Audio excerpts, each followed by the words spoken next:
So, as we sit here, the day after 4th of July, let's all remember the sacrifices that many Americans have made. I'm not talking about military, I'm not talking about the government. I'm talking about those people who stood up against the government, stood up against their politicians, stood up for what was right. See, for far too long, the media was captured by the government. And while they spoke to us and told us that we lived in a democracy, in a free state, all the while, they were telling us all the lies spoken by our government.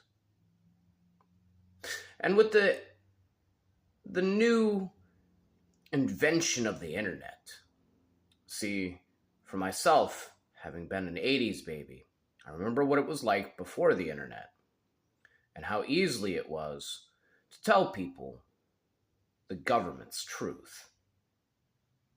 Because there was no dissenting narrative. There was no narrative to the contrary.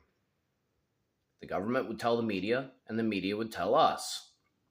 And as soon as the internet started to take a major hold, one of the very first bits of legislation that they tried to pass was to limit content and the free distribution of information over the internet.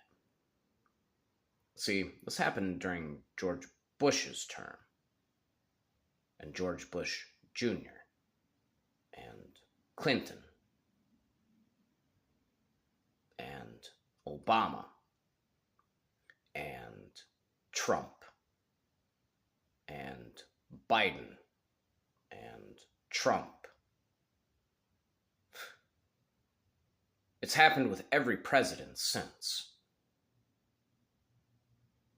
Now, there's a reason why the government would love to have control over the internet. And it's because they want to be able to tell their side without anybody being able to speak about their side.